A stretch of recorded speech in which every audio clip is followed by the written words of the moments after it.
I was 20, fresh out of music school in California. I'm from Vancouver, Canada, and fresh out of music school. Legally, I couldn't work in America when I finished music school because I was going to Musicians Institute here in California.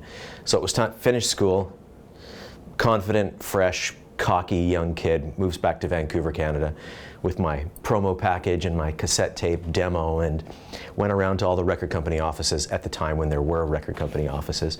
Music management companies dropped off my resume everywhere. And I was very confident, fresh out of music school, cocky as can be, affected by being in California for 4 years. I talked different, I dressed different. So it was an interesting time for me.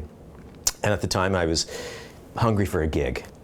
Got a call a couple of days after dropping off my promo package about a band called Lava Hay, and they were just signed to a big record company, put out an album. They were about to go on tour for 18 months. So for me, I was like, this is it. I got to do this. I have to. Kind of liked the music. It was more of a folky sort of thing, but for me, it was a way to get into the business and get working. Because I was fresh out of school, I didn't have a gig. I needed a gig. I wanted to start working. So found out about this cattle call audition in Vancouver. So I had just moved to Vancouver.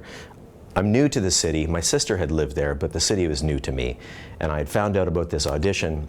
Turns out I'm auditioning against about 25 to 30 other drummers, of which all of them were local Vancouver guys who'd been working in the scene forever. So here's me, punk, fresh out of California, just landed in Vancouver, trying to get this gig. So I knew I was up against locals who'd been around the scene for a long time. So the audition process was a week long.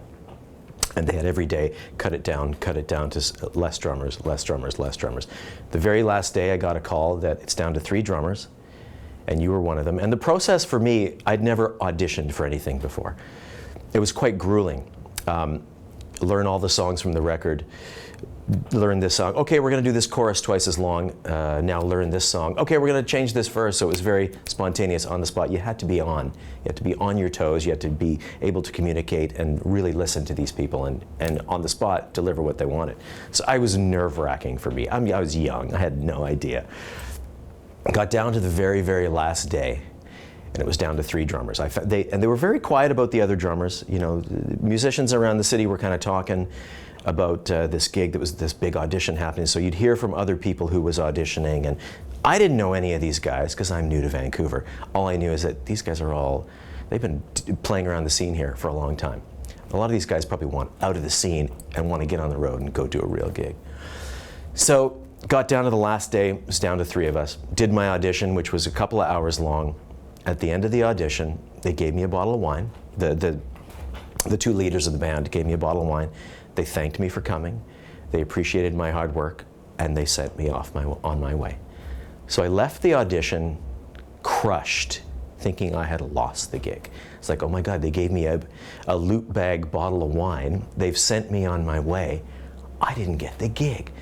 So I walked down the alley with this bottle of wine and I smashed it against the wall because I was furious. I thought I'd lost the gig.